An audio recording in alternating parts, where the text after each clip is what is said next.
Good evening, everyone.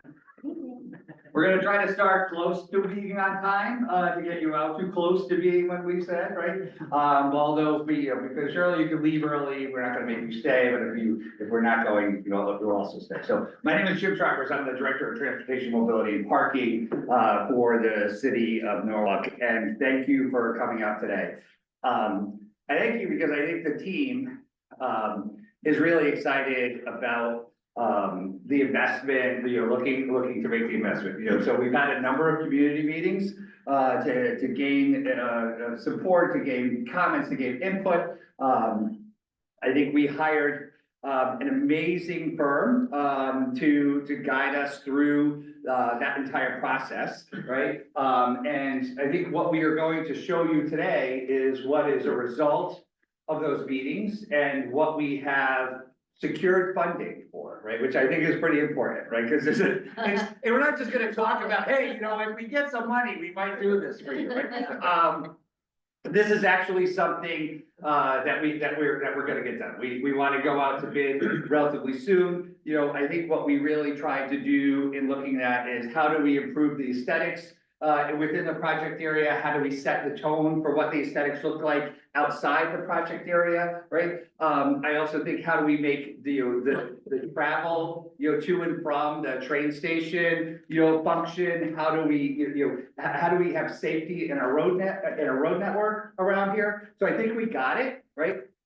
And I think we're gonna have a little teaser about something else that we got that I'll talk about when we do that too, which is, it just means that this investment continues to give and give and give, right?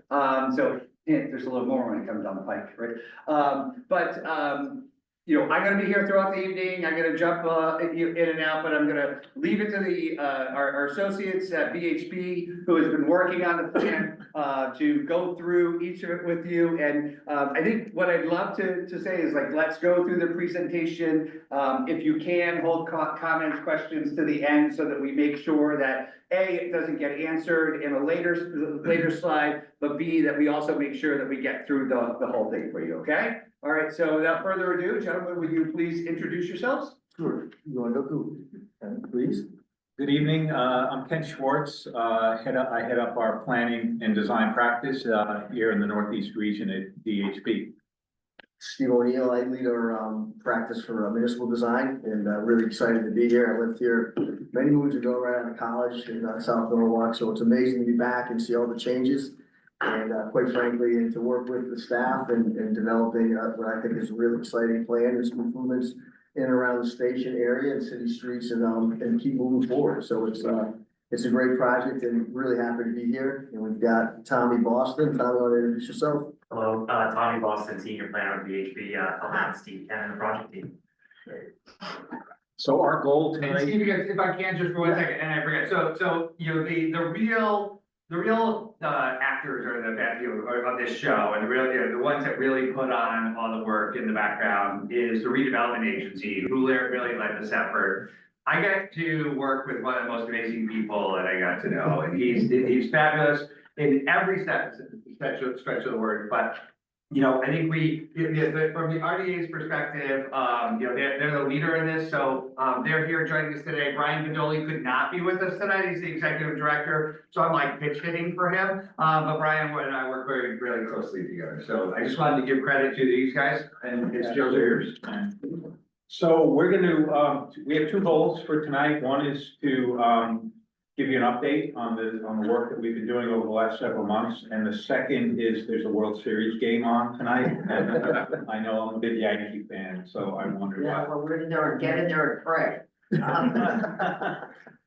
So I'm going to cover some of the just background and context, set the stage, and then Steve's going to sort of get into each of the individual roads and the design and how it's progressed, and share with you where we stand in the work today, and hear from you in terms of any questions or input that you'd like to provide to us. So I've been working with the Redevelopment Agency and the city for that. I think I started in 2021 on the station area master plan, the master plan around the South Norwalk train station.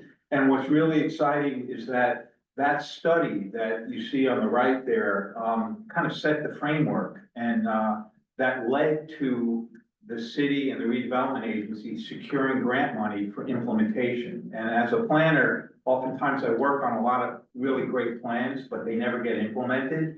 And I think it's a testament to the city and the redevelopment agency. They've done an amazing job at using planning work to leverage it to get funding through the state and the federal government for implementation. So kudos to the city and redevelopment agency. So the work that we're sharing with you today really builds off of the work that we did in 2022.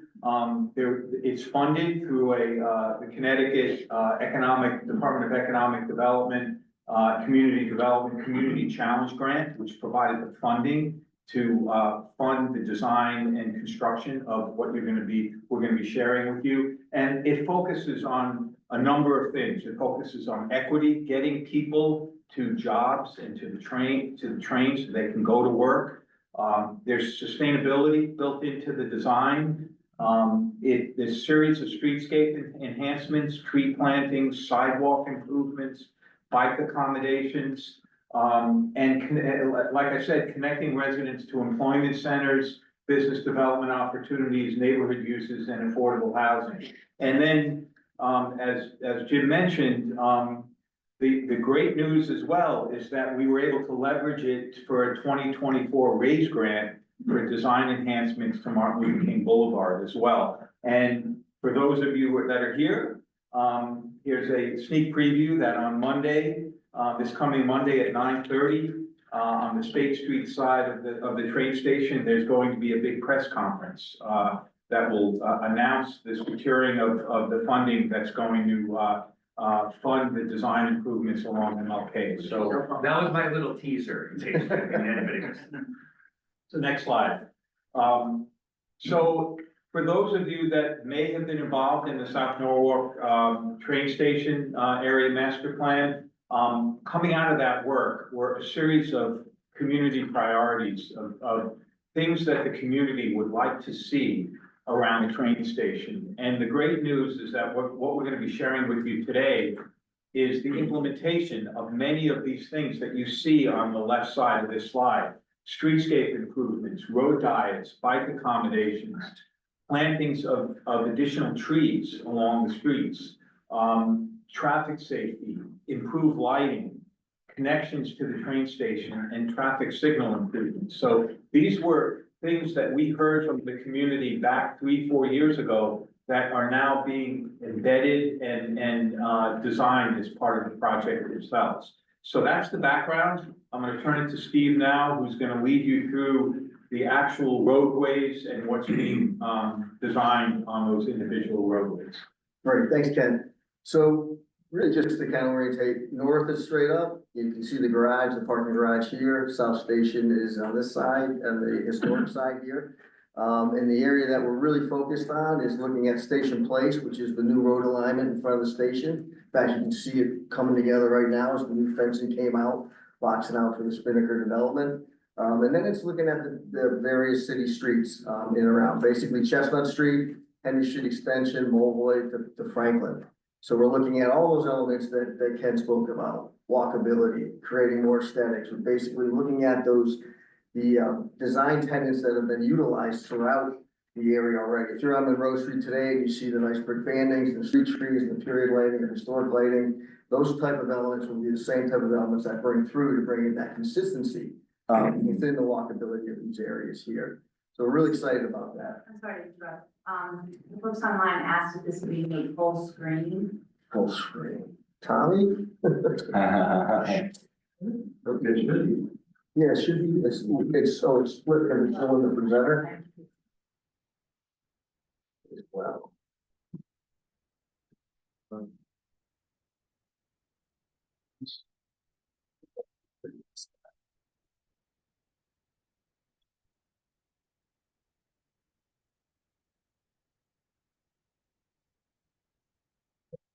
Did that help? Here. You can yours, it's easier to cut that one. Yeah, you're here. Yep, thank you. All right, so They're good, so everyone's good. So our design goals are, Ken did walk us through those, but I did wanna what we're gonna do tonight is walk through each section. So you can really take a look at what this would look like, right? So we've got some aerial images that show the overlay. And again, if you can just imagine as you're walking out on Monroe today, or even the upper portion of Chestnut Street, those are the same design tenants that'll be coming through the other city streets. But just to orientate with what we call Chestnut Street North, that's gonna be between Henry and Monroe. And then we're gonna go Chestnut South, which is Henry down to Concord. And then we're calling Henry Street Extension, Molboy, and into Franklin, we're kind of calling that the Whistleville section. And one of the meetings we were at a little while ago, someone did mention that this was the area of Whistleville Historic District. And we felt that that was a really cool kind of entry point anchoring of that section of the city streets. And that really draws you in towards the station and all the new development area. So as we move along here. Yeah. So again, another reminder, like what do those look like? Here's a few photos, right, just to stir those memories in regards to the brick bandings. We've got the pervious tree wells, period lighting, better sidewalks, ADA accessibility throughout the corridor. More street trees, preserve the existing street trees. You have some beautiful street trees on Henry and Chestnut Street. So we're really focused on preserving those trees as well. Pop right in now, let's take a peek right into, we'll start at Station Place. So on Station Place, just again, orientation, Henry Street is to the right of the screen here. And it'll be the new entry drive, it's generally in the same location, it's gonna be a little bit pushed to the west. There'll be sidewalks flanked on both sides of the roadway, or Station Place, I should say. As you move up, there'll be covered bicycle parking with some tree features as well as EV charging stations. In this area of the project. We continue that consistency. The sidewalk continues now on the Spinnaker property. This is the property that's being developed now in this area here, 1517 Chestnut Street. They've got a beautiful plaza area coming in this way that is again open to the public and will also act as a pedestrian plaza area. So that'll be complete pedestrian accessible all the way through. We've also got, again, as I mentioned, the sidewalk, brick banding, bringing all those all the way up in front of Station Place. So we're looking at enhancing the front of Station Place proper, the actual building, with more brickwork to kind of match that historical feature. And some of the plantings are tired in those areas and redoing those tired plantings as well. We also looked at this location here is at what we call a raised crosswalk.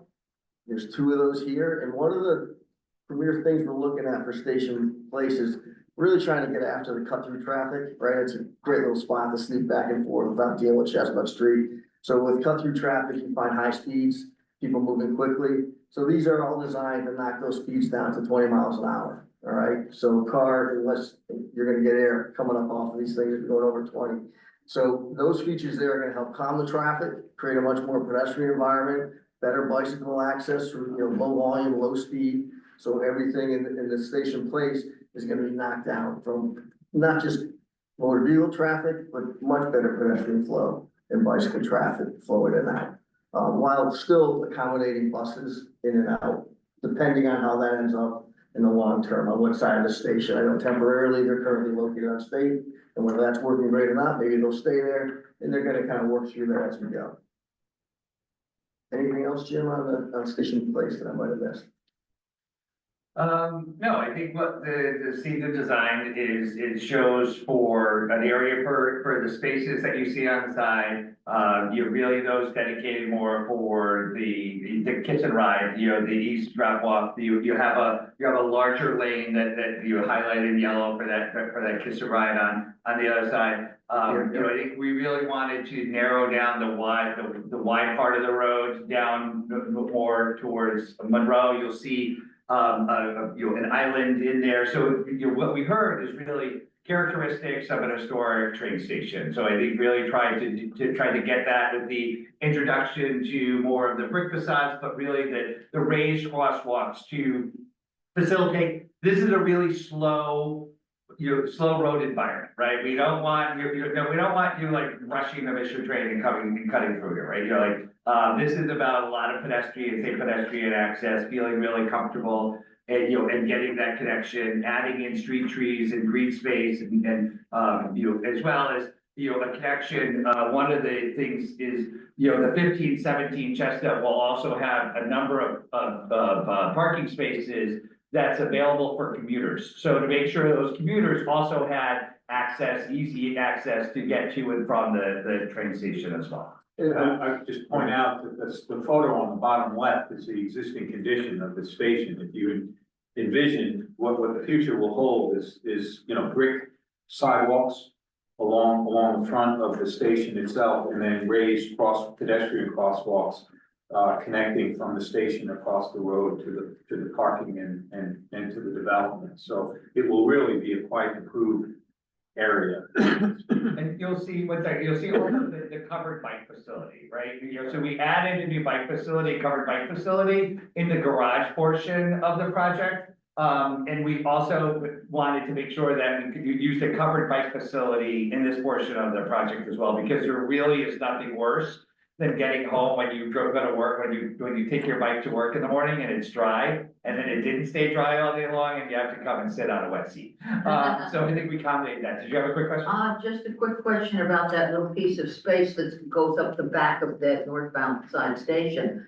Is there going to be any allowance for people who are literally sitting to wait for people to come off the train? This is something I do. That's our kiss and ride. Yes, People come from New York City and I'm waiting for the Yep. train, which Yep. is sometimes. those are those spaces that aren't there for long-term commuters, but are there for your short-term kiss and ride. They're here. Right. The other question would be, will there be any taxi stand for people on that side of the station or only on the others?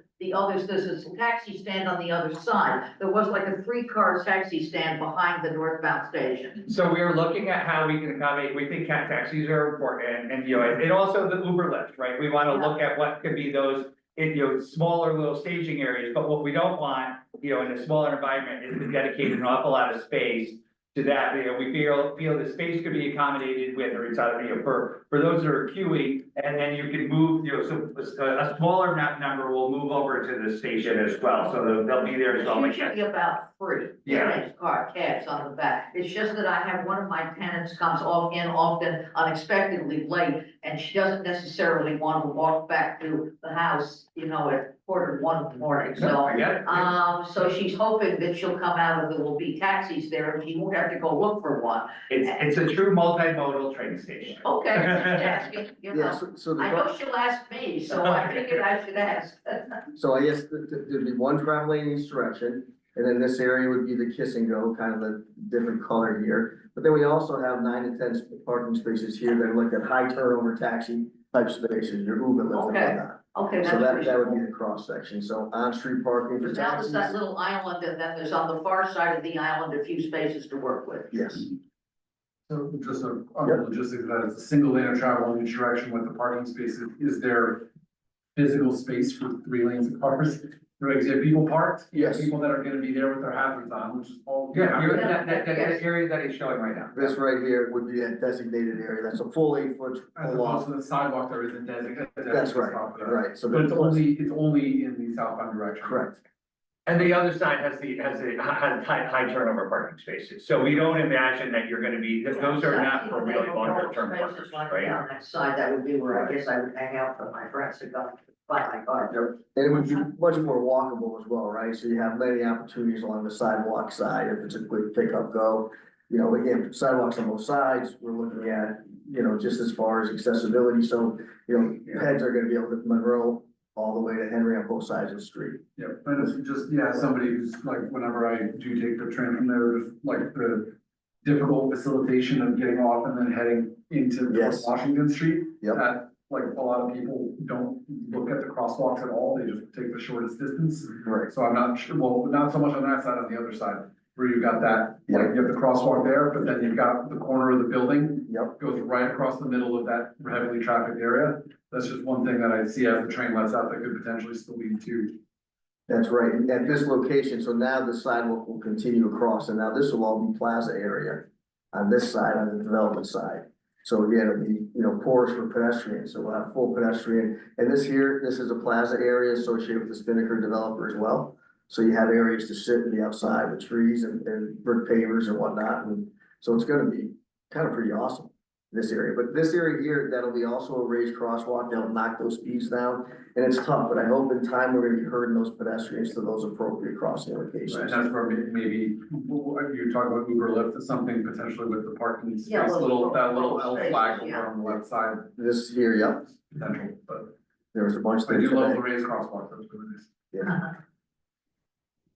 All right, so we look at Chest Street, what I'm calling north, which is basically Henry to Monroe.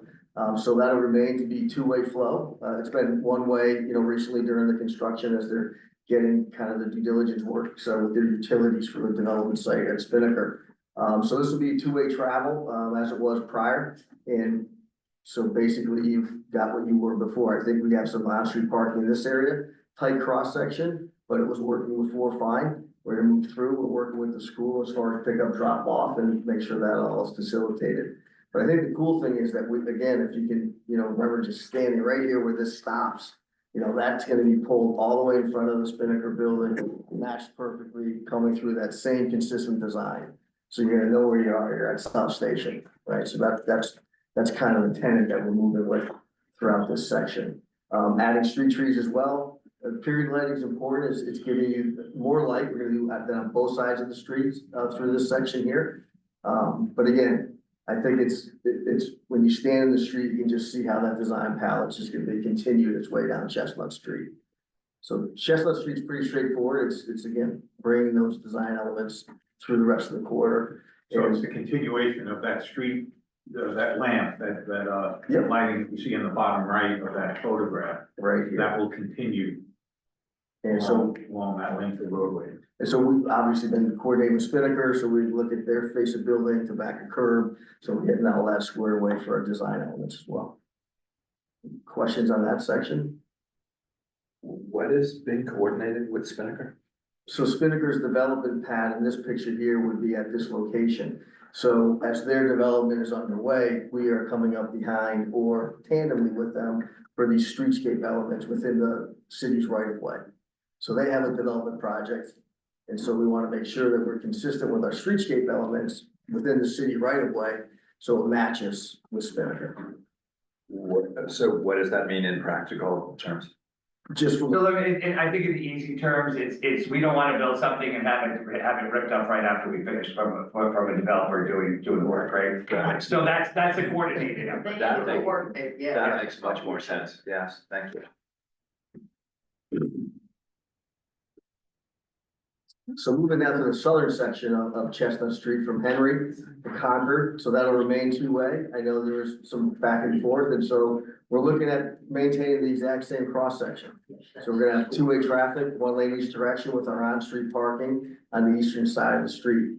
We do have some really nice existing street trees that are kind of buckling the sidewalk and some of the curbings coming up. So our plan at this time is to continue the brickwork banding down this length of Chestnut Street.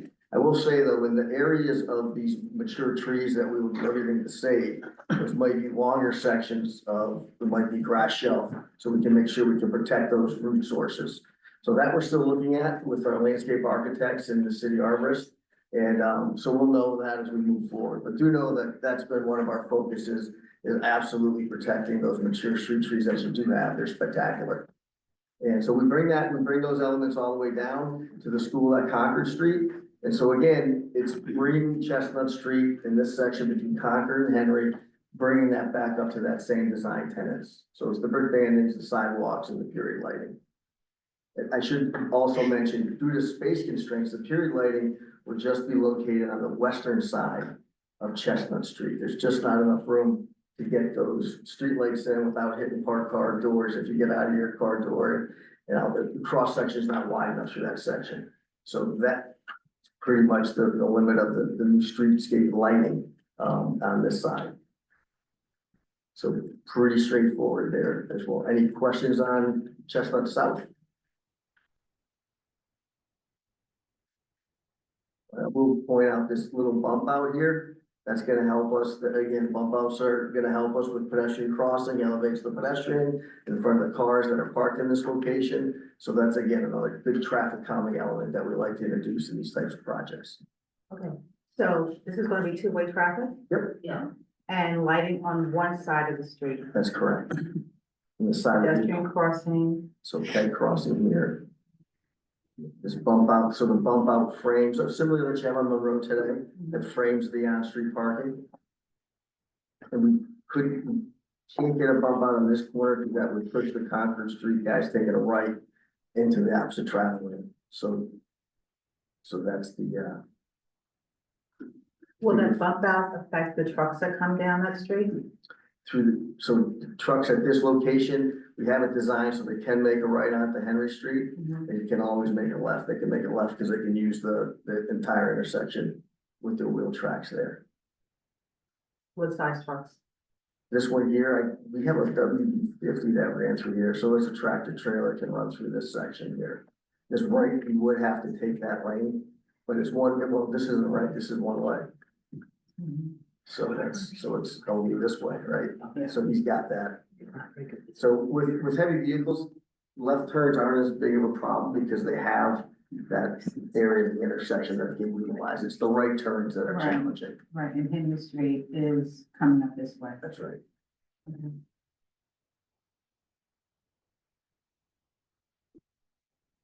So we're calling this, so we do have a Henry Street section before we get into Mobley, into Franklin, and same characteristics, right? On the southern side of Henry, we have a grass tree route that we're gonna maintain with all those awesome street trees that are existing. So this is basically a sidewalk replacement project and potentially new curbing. We want to assess that granite curbing because some of it is buckled up from the root structures of those trees. Sometimes it's better to leave it like that in regards to, so we don't significantly, impact those trees. We want to make sure those trees survive. There's still a lot of utility poles along that street. Are they gonna be spaced with enough buffer from those trees? The utility poles will remain where they are today. Right, but I see you have like a lot of trees over here, and then the winter time, when you have all the snow, and then the forest, the ice falls down on the wires. On this side, right, so what we've done is with the existing trees we're maintaining the existing, and we're trying to add in a few additional street trees where it makes sense. Where Makes sense. where it does not interfere with the existing root structure. Right. While at the same time, making sure, you also have an access point here, that's a gated access point. To put those condos over Yep, there? for the condos, and it looks like an emergency access point at this location. So we are taking care to try to add street trees where it makes sense. So in this case, the smaller trees here are new trees, these small green balls are new, and the larger ones are existing trees. So you can see there's not a lot of opportunity, because you also have a really nice tree canopy on Henry Street. Right, and then the lighting is on the other side, That's because of right. all the trees, you're gonna have like this darkened space. Well, this is also gonna have period lighting on the eastern side. See the black dots are period or historic lighting, the same lighting that you see. And then this is in front of the new development site, and that same, this side will have the brick bandings, the street trees and the street lighting that are consistent with what you see today on Chestnut and Monroe Street. So this will be consistent as we come to this location, this is Station Place, this is access to the train station, this location. And then we'll continue on the northern side, northwestern side of Henry Street, as we head in here, that'll continue with the brickwork.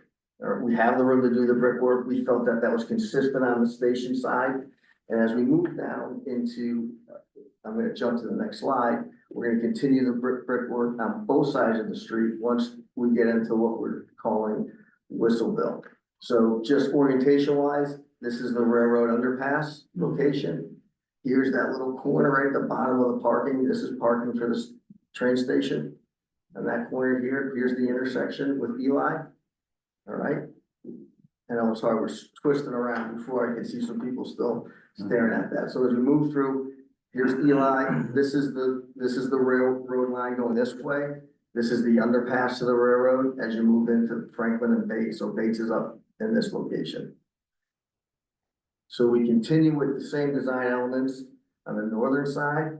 As we head into the Whistleville, we do look to do the full treatment on both sides. So it would be brick banding, sidewalks. We're looking at some minor bump outs in this area here for pedestrian mobility, frame that on-street parking. We also look at Whistleville as an opportunity. You can see here, here's a little rendering of, to do an expression of, this is Whistleville, maybe an interpretive sign of the historic significance of this area, but also looking at the underpass itself and looking at, is there opportunities? You guys did a great job at Monroe with the mural going underneath. This is a little different. This has got some historic brownstone that's, very, I don't wanna say, it's very dirty, I'd say. So part of this project would get in there and power wash that out, bring back that brownstone. You've got some new, fairly new lighting, but we wanna replace the lighting to make that much more safer environment as you cross under on either side of the roadways there. So we replace sidewalks, both sides underneath the underpass, and so coming up through some new lighting. We're also looking at trying to get some type of that gateway treatment, like we love to have something painted on top, on the bridge, on the railroad bridge. Working with the rail can be difficult. That is their area, so we do a lot of work with Amtrak. So we will coordinate with them and see what potential options are. But you can get into situations with older bridges, it could be lead paint and have a whole bunch of things. So we still are kind of working through on how to do that placemaking at this location. But at a minimum, would say that in this area here, we'd want a small little pocket park that's got a few benches and some interpretive signage here at this location about what Whistleville is. It's pretty cool when you start doing a little research on that historic area. Yes, Question on the, just prior to reaching the bridge, you have some old storefronts or abandoned buildings, that whole strip right there. right.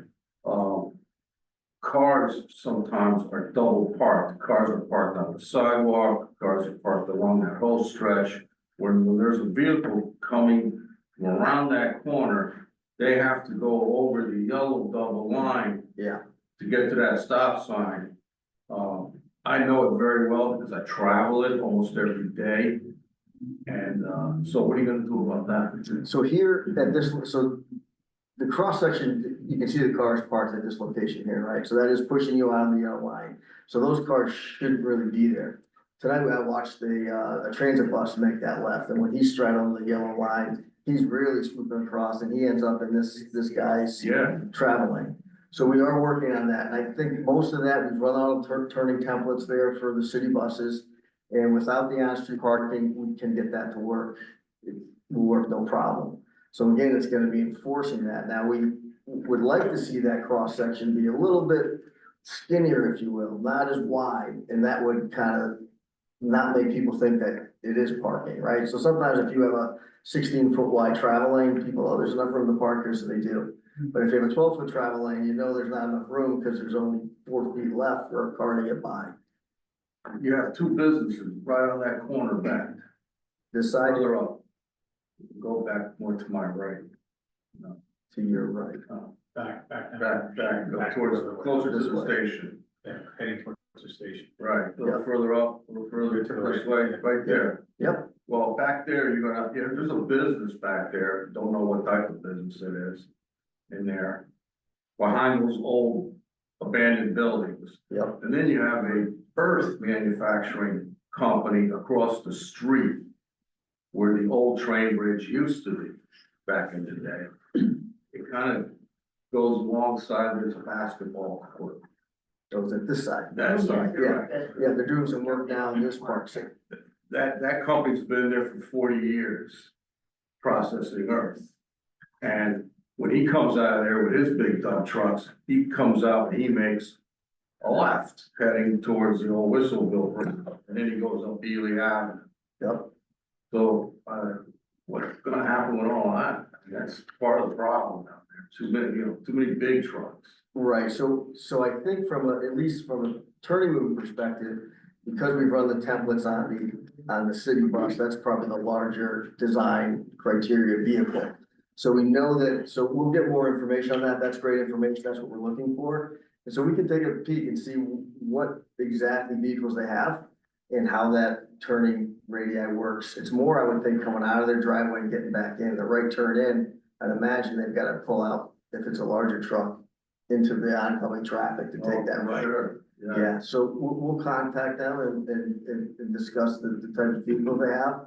And that might just be an issue that maybe they need a wider apron to get them in for the right turns. The left outs won't be an issue. And I'm confident that if we can eliminate this on-street parking, which we don't want to say in downtown Norwalk, right? We want people to be able to park, but here we are constrained. And so without that parking here, we're fine with those left turns. You're gonna take those old buildings out, the ones that are abandoned? Well, that's interesting. So we're looking at those, right? So part of our sidewalk project, right, we gotta match the thresholds and all that kind of stuff for ADA. And you do have some strange height of different thresholds. So we'll certainly look into that to see what level of development they have. But at a minimum, the work that we would be doing, again, we're running the brick banding, the street trees, laying the concrete side of it. Wouldn't be the end of the world if they had to come back and saw cut that out after we're done, if there's a new development that happens here. So, and largely, this is like a streetscape project, right? Right. And so in tandem, planning and zoning is working with the property developer to look at other opportunities, because I think we would all agree that's probably not the highest and best use of those places, right? And I think it probably could use maybe a little bit of improvement going on, right? So they are working simultaneously with it. The great thing about, streetscape developments, right? Investments that the city makes in physical infrastructure often lead to property owners improving, their facilities. So we can see this is like almost a snowball effect, so. And to just go off of what Jim just said, the parcel owner has been in contact with the redevelopment agency as well. Part of what our purview is design review that goes a little bit outside of what planning and zoning says for setbacks and otherwise, where we can make comments or require certain design elements. So if somebody does come through to redevelop that, we can make sure that they propose something that's consistent with the existing streetscapes as well, so that it's not just a hodgepodge of things going, back in, that we do something new and they come with something completely different.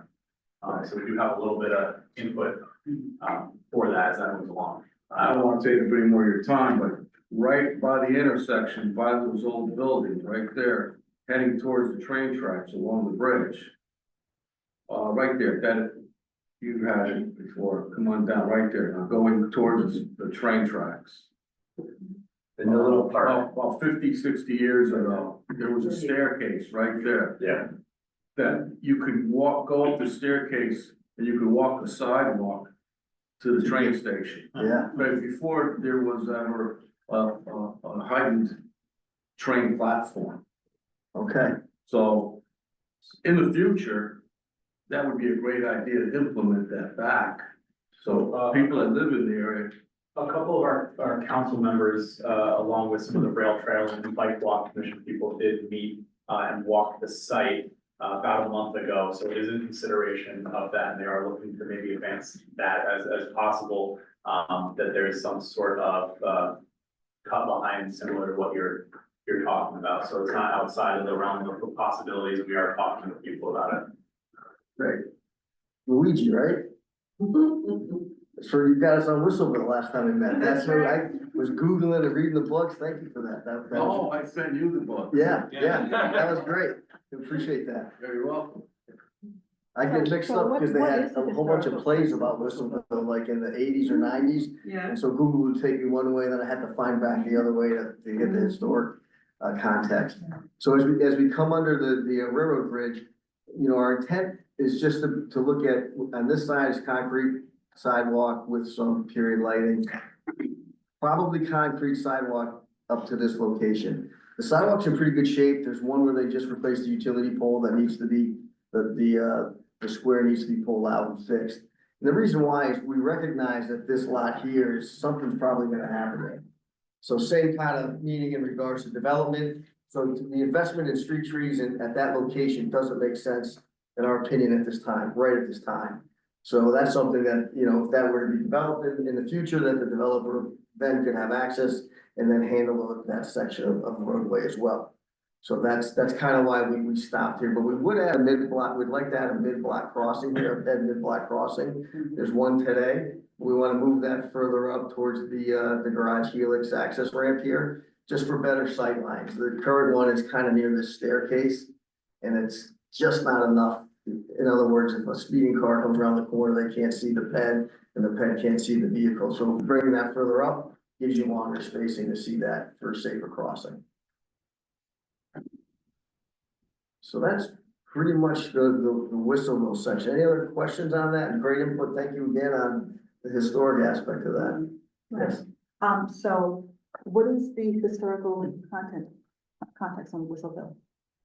The community that, you know, at the time that lived there were made up of Hungarian, Italian, Polish, along the Ely Avenue, heading towards up the hill, a bunch of old storefronts. Toro's Appliance started there, which is located now on Westport Avenue. You had a butcher, barber shop, a couple of little personal grocery stores, you know, like mom and pop bodegas. So it was a great makeup of different businesses for the people that lived in Whistlerville, and you could walk, do your shopping, grab your bus, the bus route went through there. If you were fortunate enough back in the day to have a car, because it was all The accessible. streets are very narrow. But now it's all overtaken by cars, of course, huge buses, trucks, back then. A lot less cars, but everything was in that area, it was like, you could walk from there to South Main Street, which even had more shops, hardware stores. It goes on, you just imagine and envision what it could have been like back here. I'll give a plug for the library, because I Thank think the you. library has the book on Whistledown, so. Always gotta plug the public library, especially when we have space. And Amazon has it, because we picked up a copy as well, so. Okay, thank you. It's sort of cool.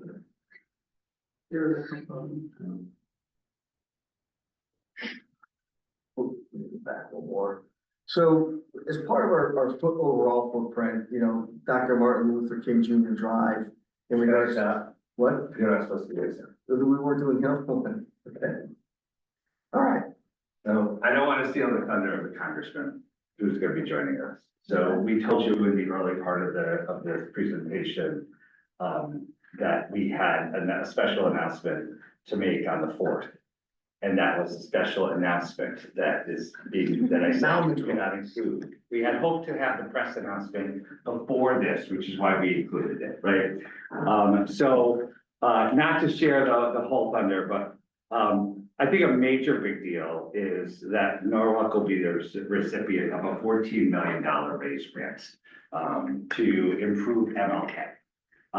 Massive changes are coming out of MLK, massive community involvement will take place with that. Please, if you're available to come Monday at 9:30 for the press announcement. What day, month, next The month? 4th, the 4th. The fourth, okay. Yeah. Okay. It'll be right in front of the train station, on State Street, State and MLK. But it promises to be, well, now you know it's a little bit of a, probably more, don't tell anybody. that was a trick. We had held a good secret until now. What time? What time is this? 9:30 a.m. It goes back to these It's guys. hard to get all these people together, you know, to do it, but, big busy schedules, you know, we will have, Congressman Hines here. You know, we will have, you know, joined by others, you know, Senator Blumenthal will be here as well. This is a pretty big deal. We worked really hard, together with the RDA, to get this. This was on the heels of four prior applications that we were not successful, so, try again. And I think there were only 2 in the entire state that were selected. Yeah, we are one of 2 in the entire state of Connecticut that have. And the interesting thing now is, this year, there is a raise grant in, every one of the 50 Connecticut, the 50 United States who are going to be a recipient, and we had actually 2 in Connecticut. Is RAISE an acronym for something? Yeah, it is. It is rebuilding America's infrastructure. Sustainability. I can remember the whole acronym. Someone's got to be doing one of those. That sounds That's why. But Well, let's all make sure that Jim lets me still be here after that. I don't feel that way anymore, so. So Monday, if you can't make it Monday, keep an eye on the news. I'm sure it's gonna be covered. It's pretty exciting. Might you help online, a chance to. Sure. By raising their hand. If anyone, online has any questions, please raise your hand online and we'll allow you to speak. Also, the E is for equity. Where's the hand raising here, Tommy? No, Participants, I can do it, Steve, they do. are you down right there? Yeah, no one has raised their hand yet, but if anybody, online has any questions or comments, please feel free to raise your hand, and we'll give you permission to speak. While we wait for anyone to raise their hand, is there anybody in the room that has any questions? Yes, sir. It sounds, I know you briefly alluded to this, but I'm mostly curious about the plans for, the bus. I guess those not much has been done or not much has been decided on that yet, or what's the status of that? So we continue to work with the transit district on what is the most efficient manner in which they want, and they look to operate the buses. And I think, my initial conversations with the executive director is that, service and, is being supported fairly well, in a very, efficient manner, getting the buses to and from their destination. With operating in the front portion of the station, we also offer the transit riders a little bit more space to congregate as they wait for it.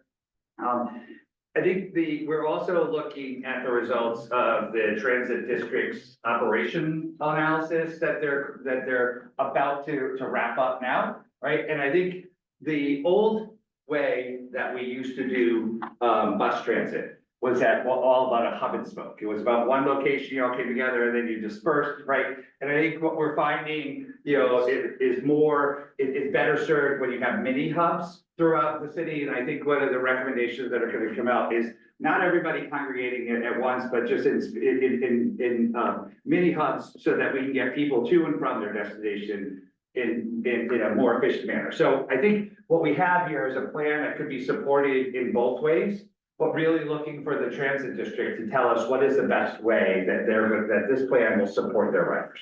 Right, because the comment I would have, like, as a frequent rider of the bus, is that a major problem that we have, it wasn't as much, it's been a problem for a while, both of them was on the other side and one was on this side, is that there's no designated area for the bus to stop.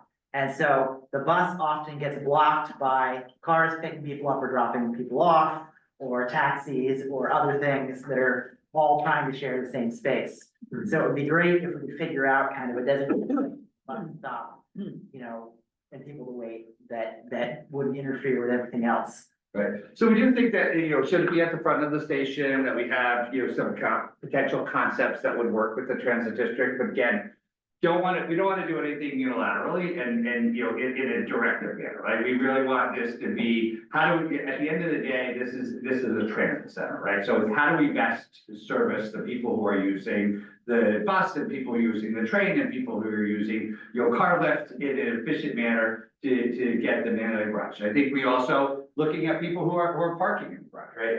And we've been with this, the parking authority is also looking at upgrading the system in which the park system and the booth, right? And how you get in and out, and looking at it more on a license plate recognition, so you don't have to go and try to get that sweet spot for your card to work there for the monthly parkers, right? So you get in and out in a more efficient manner. So that is, again, part of the way that we leverage other investments. Like, we have a lot of coming in here, but we've also been having conversations with the parking authority about how they make that operation better as well. Because we can't have a first rate, infrastructure around and then maybe a second rate, parks system. So it's all in tandem. So it's still ongoing conversations with the transit district on, what's going to be their end result. And I think Matt is really waiting for the final product to come from their operational analysis. But I can tell you that the parking authority is nearing the end of its decision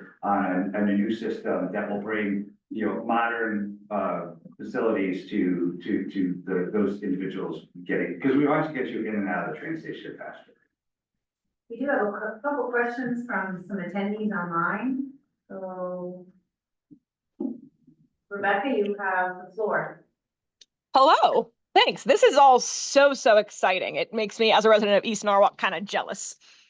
But to that point, I am someone who often rides my bike from East Norwalk to South Norwalk because there are more trains leaving out of there.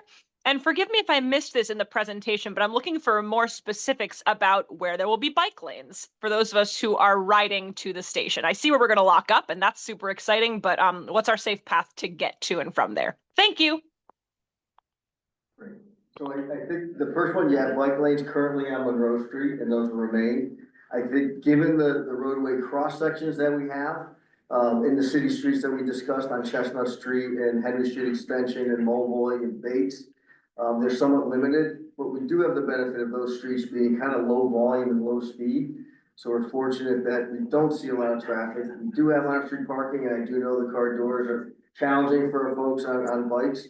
But we looked at those roadways and really looked at those as far as accommodating all those in that cross section. We weren't able to accommodate separate bicycle facilities, such as bike lanes. But again, low volume, low speed roadways should be easily be navigated. Also like MLK. And MLK, and that's the one I got in trouble for already. But MLK in the future, you know, we'll look at potential. Didn't learn their lesson though, did they? Going now. So, you know, road guides, all those types of things. And how do we make this continue to grow in Norwalk, right? Accommodate everybody, your bicyclists, your walkers, your baby carriers, your joggers, transit, your motor vehicles. So all that is on those main lines, and that's, you know, MLK pushes a lot of vehicles and a lot of transportation. And we want to have more representation of other transportation modes, not just motor vehicles and transit. So yes, we'll be looking at that for those major corridors. It's part of future step. Super. My last bit is, you know how when you come over the drawbridge right now, there's those walking signs that say like to historic South Norwalk to the train station. Can we look into bike signs too for bicyclist directions to the station? I think that would be really helpful to people because sometimes I'm like, ooh, is it going to be less dicey for me to go on Washington versus Water to Hanford, you know? Like, I think it would improve our biking infrastructure and make more people interested if they saw, you know, signs that show that we want them biking there. Yeah, that's a great point. And that you're for the Rebecca, it was right? So Rebecca, we were also looking at, you know, from a city perspective, we introduced green paint, green markings for bike lanes, so we would really want to facilitate that. We see that often helps direct a cyclist as well, gives you know, significant notice to everyone that's bike lane, but we can, you know, when we do even 5-10 feet into an intersection, people start to understand the pathway in which you go. So we don't have to paint the whole entire one, but those key parts, and then we're looking at, you know, a design that has it hatched for sections where there may be turning vehicles that we get in the way. So more on bikes to come, but we had a lot. We did try to get in many bike lanes, but you know, these are really constrained roads that, you know, are, you know, there's buildings, there's, you know, they're not gonna, we can't take them down, but you know, we can't, what we try to do is build slower speed roads that make it accessible for everyone to be on.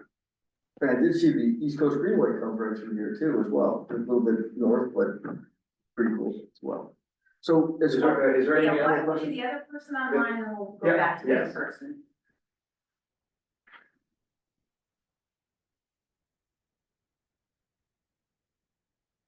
Mary?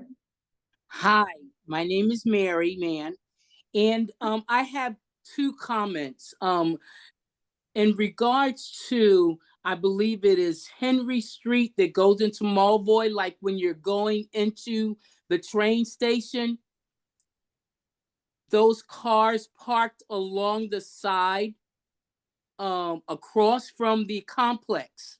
Is there any way that we can eliminate some of that parking when the buses are coming through or there's two-way traffic? It is very dangerous over there. Do you understand what I'm talking about? Like Yeah, so I think the reallocation of space that's in the street, ensuring that the center line is in the appropriate position. But we also have reduced a few of those parking spaces, along that corridor. But I do have to say, like, on-street parking also helps us reduce speed, right? Because when we see those things, we also see a reduction of speed. So I think we tried to balance both of those situations. I think the team has worked really well looking at turning movements for all the vehicles that, are anticipated in the corridor and making sure the roadway works for them, right? But also that we are controlling speed and creating a low speed environment around the train station. And then making sure that as we, driveways are clear the delineation, the marked stalls, we think help keep a little bit more of that order. Okay, I can't see your vision at the moment because I live in the community. I drive it back and forth consistently all the time, but okay, I'm taking your word for it. My other issue is Mulvoy Street, and I did hear you say that, you were looking at addressing where those cars are across from the abandoned building. There's a school right there. You have all these cars, you have all these people consistently hanging out. Please, if there is any way that we can eliminate parking, I think it would be a big help for our community. The plan shows that the plan that we have, that does not have parking on there. We agree with you. It is a challenging Yes, it is. section, right? But yes. We want to really do is widen the sidewalks, get that thing and get a space that's there. And again, the redevelopment agency and planning and zoning are working with the property owner, on potential reuse of that property, right? That would be more respectful to what its surroundings. Okay, thank you. Thank you. Anybody else? Not online, no. All right, we head back to the room. Yes. So this is in regards to the MLK, the traffic patterns. Will a rotary be installed at that intersection of MLK and Madison? So we don't have a rotary installed. We don't have, I should say, we don't have a rotary design planned yet, right? So, but I think we have some other improvements that you'll see. But part of that, what we do is this plan was really created by a series of community meetings to hear from folks, right? While we don't have one there, I think we have 3 funded that we are citywide, because I think I like to see us in a more direction of roundabouts, because I think it's a little more efficient and environmentally friendly, and it doesn't have us long-term financial obligations that traffic signals do, right? But not one today, but I encourage you to come to the meeting and express your opinions. Thank you. Yes, sir. Just wanted to piggyback on the online question, because I also live in East Norwalk and make my way to South Norwalk Station for any number, well, when there's no trains running in East Norwalk, which I haven't been for the last couple of years. But just as far as like the crosswalks and the bike lanes that she was talking about from the approach, particularly towards southbound, it's a little bit circuitous to kind of make your way when you're coming past the police station there. On a bike or on foot to get to the south side without going up and down and under the tunnel. Right. Getting under the bridge there, like there's not great lighting, it's kind of a blind turn, the crosswalks are in really, like, if you don't know that the crosswalk in front of the police station is where you gotta cross, all of a sudden you're crossing, you gotta go all the way up to the traffic light and back around. Yeah. I'm hoping that there might be a way to potentially encourage, especially because of the direction of Washington Street and South Norwalk, to help increase walkability in particular.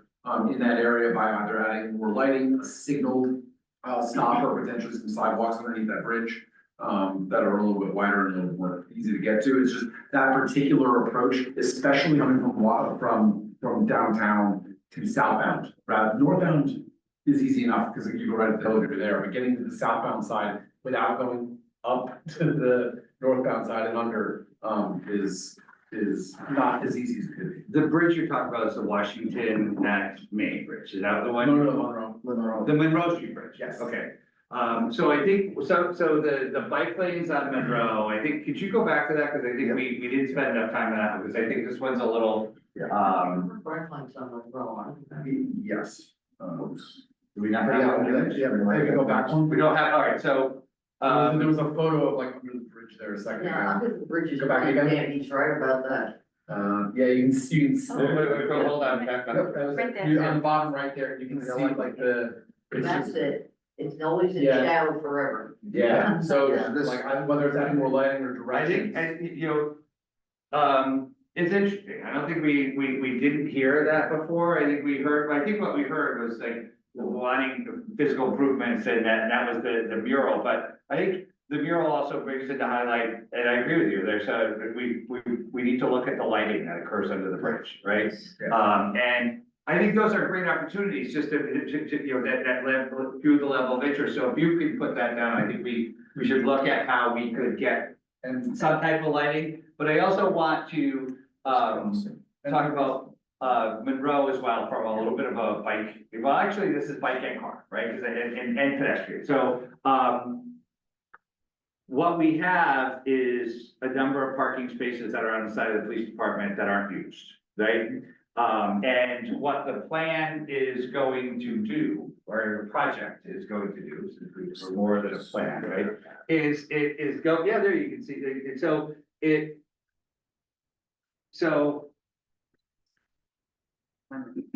it removes the parking spaces on the side of the police station to the north, and then from there, we have a consistent bike lane that goes straight through, doesn't have any break, right?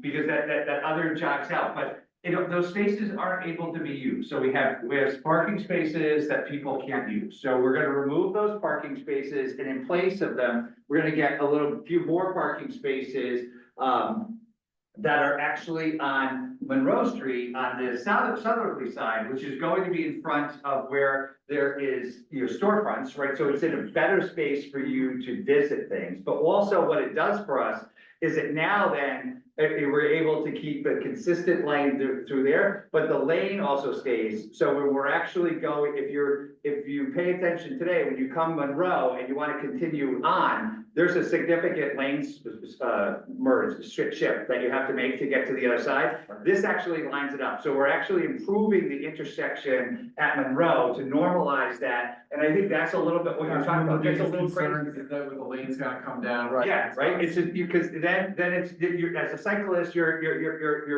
having to navigate that, but a driver's navigating. And that crosswalk is so far from the actual, like, bridge, that it's not always like an obvious spot, like, for crossing and all that, but that's, I'd like to hear what that plan is, I think that'll actually help quite a bit. Yeah, so that'll be in there too. I think, I think it'll also help. We looked at, when we looked at the plan, we didn't stop at just looking at what are the improvements are. We really looked at the data that supports, where do we have crashes? Where do we have near misses, right? Where do we have these, and what, I think the issue is what can we do to help eliminate or reduce those, with the plan, and that was one of the things that really came out, that that really normalizing that intersection of Monroe and Main was pretty critical in this, and we probably didn't spend enough time talking about it, because we did spend a lot of time looking at it. Thank you. Another one, so as you said, it's evolving, right? So this right turn is tough under the bridge if you're coming up to Station Place. And so what happens is the double yellow here has been worn off, so folks are sliding this left turn pocket. So those rights have a hard time. So we're gonna go ahead and designate that area and color it up in thermoplastic or different texture to make sure people stay in the right left turn lane, so those folks can make the right. I watched a bunch of those this evening as well, as I stood there as many times. You've seen it, right? So as we pick these up, we're adding these. And people kind of all park along the side. That's right. Waiting for them, so. Yeah. Any other questions? So, did we do our job? Right, I guess, did we get into where, like, there was a lot of community meetings that we really looked at. I think, yes, another one? There was something actually totally different, Okay. like, I don't know if you wanted to finish that first or not. But especially as it starts to work a little bit further south, with the proposed improvements at Manresa Park. Yeah. I'm roughly aware of there's potentially we have the really beautiful, the rail trail that's up north along the river. Yep. It looks like there's a potential for some of the old railroad property that's a little bit south of what all this is, that could potentially help to connect and beautify the neighborhood and connect with that. Is there any consideration of working on that old railroad property there to potentially convert that into rail trail and connect it with what we're doing? So there are some, there's some community interest in it, you know, but, you know, I did look at that when I joined the city because I saw that that was a great opportunity, right? You know, unfortunately, it doesn't preclude it, you know, but unfortunately, a number of the properties have been sold, right? So it doesn't give a continuous path any longer, right? And then some of those properties have been sold and then you have a business created. So you're not only buying the property, you have to buy the business and it becomes quite expensive, right? I think, if you can join us on Monday, you'll probably see something else that actually gets another connection in there, so that we're trying to get the same thing in play. It doesn't preclude us from having multiple ones, because I think that we should have lots of pedestrian access, right? I think we should have lots of paths, right? Lots of points of interest to do it. It wasn't with this, I think it's a little farther away from the project scope, right? But, you know, I think you're heard by an overview. What I was, you know, closing with is, you know, I think from the team's perspective, you know, I applaud, BB for all their efforts. I applaud the redevelopment agency every day for all their efforts. They're top notch, every single one of them on the team. Thank you. But really, this came together because of you coming up to community meetings, right? And you voicing your opinions, whether they're here, whether they're online, whether they're phone calls or emails or texts, right? We should participate in government, right? And I think that when we participate in government, it works. And I think that this works, right? I think that we're gonna deliver something that's pretty great. I think we, you know, tried to check all the boxes, that everything that we heard, sometimes we make it all, sometimes we don't. Like, you know, I can't move a building to get a bike lane in as much as I would like to, right? But we can make other accommodations, and we're looking globally about how we do that. You know, but it is, you know, a strong commitment from the mayor, a strong commitment from our common council, right? You know, that these are priorities for us to work in. But I think we believe, you know, that the best one comes when we work on it together. So if you like this plan, it means we worked on it together. So thank you today. All right.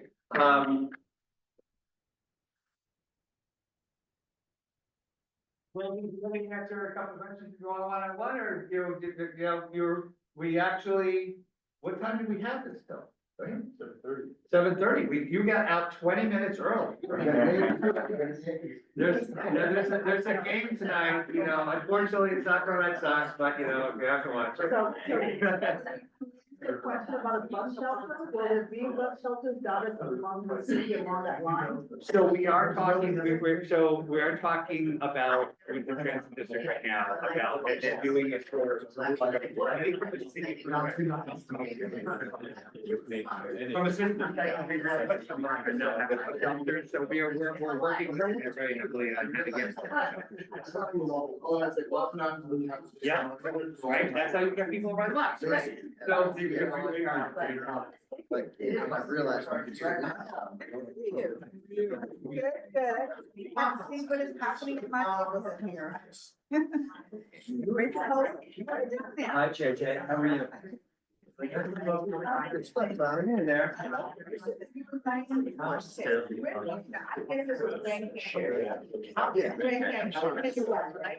So.